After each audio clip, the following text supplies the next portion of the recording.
Joining us now is Tom Rogers, Executive Chairman of Windview, former TiVo CEO, former NBC cable president. He is a fast money friend. You name it, he is it. He's also a stud. I say that all the time, too. Well, I was going to leave it up to you. I'm going to say it. Say that after I'm done. I'll say it after, now I can only disappoint. Pressure is so high now. I am also a Disney Plus subscriber as of yesterday. So you're one of the 10 million. I'm a Verizon subscriber, so I got it for free, and I took it. Do you look at that 10 million and think, oh, yeah, that $10 pop in the stock was justified? Well, you got to give them their due. I mean, that was a hell of a launch, and that's a very big number. I think that they put a lot of pieces together here to get to this. You know, they did Fox, they bought Hulu, they took control from Comcast, they put together a bundle, they did the Verizon deal, and then they launched with 10 million. But we got to remember, Disney Plus is one piece of this game, and they are losing satellite and cable subs that have a very big per sub number attached to them. That's $15, $16 per subscriber. That cord cutting really begins to hurt, and you don't make it up with $6.99 Disney subs. Forget about free or discounted Disney Plus subs. And then the question is, so how much is the bundle? Well, you don't make it up with $13 bundle subs either. Right. And the question really is, how fast is that legacy business going to go down? Now, Disney is better positioned than any other traditional media company to get this right, and the momentum is now with them, and I think they will continue to enjoy that momentum until something happens on the legacy side of the business. Right now, the legacy numbers are disguised because you have advertising continuing to go up somewhat with pricing, and you have long-term affiliate agreements with cable and satellite, which disguise the cord cutting going on there. But at some point, we're going to have a day like this going the other way when the legacy issues begin to show themselves. And that disintegration of the bundle could happen faster than what people are now looking at as the growth rate of the new business. They've established themselves. They're there. They deserve credit for what they've done. But don't take your eye off the ball here. It's the question of the rate of decline of the legacy business versus how fast this new stuff grows. So even though Disney has a deep library of content and the money to spend on new content, do you think a pure play streaming play is actually in a better position because it doesn't deal with the drag from this atrophying legacy business?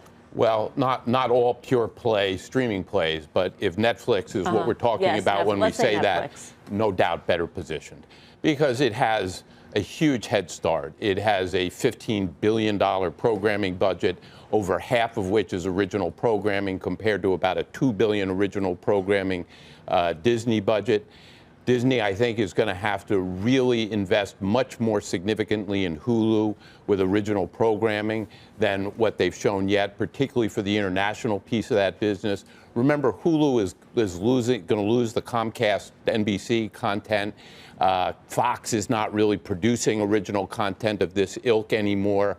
And so they did a very smart thing saying that FX programming was going to be highly associated with Hulu, but they have a lot more to go, particularly an international budget there, if they're going to begin to get into the Netflix game. Now, when it comes to original programming, The Mandalorian was their big release in terms of the launch, and you got to give them due there, too. That got great reviews, both user and media critic reviews. You want your first original foray to get that kind of thing because in the end of the day, library product's important, but I don't think it defines what really is going to keep these things from churning, which is more good original programming. So the bottom line, the streaming launch was successful, but you're still a skeptic on the overall business model that Disney's got. More positive on it for Disney than any other traditional media company, but very aware that the traditional side of the business is in for a steep decline, and I think it's an unknown which happens at a more rapid rate. Tom, it's great to see you. Thank you so much for coming by. Thank you for having me. Tom Rogers, does this change your mind? No, and I'm not going to invite Tom back into this conversation. Everyone knows that there's no way he can be gone just yet. I think that we've had those days where we've seen Disney sell off because of ESPN, because of their core business. I think now this is Disney's way of fighting with ESPN Plus and with streaming. So we've already seen the negative.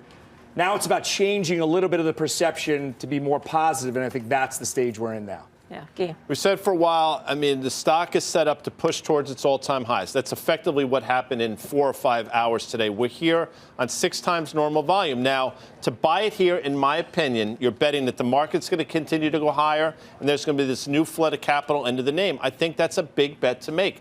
I'm more inclined to say at this level to take profits and look for that pullback to 130, which we were just at yesterday, as it turns out, right? Yep. Karen? I did a P trade today. Nice. Yes, there's a calendar, January, November, 150 call calendar, just the November. So it was just seemed like kind of a bit of a frenzy, and to leg into that calendar. So it's you know, I have some exposure there, but it just seemed like, wow, people are getting super excited. Right. Maybe a little too much.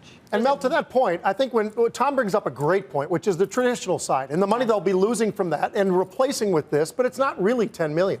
I mean, that number is going to be a different number when that actually turns into paying subs. So that's the difference. Plus, they're losing that money, and it might not happen at the same speed. He doesn't know which one will go faster, but it's still there, and we all know it. The traditional side, that's going to slowly crumble. And then all of a sudden, how well can they do on this side, the new side, the streaming? Remember digital dimes and analog dollars? Oh, I love those. I still have them like subway tokens.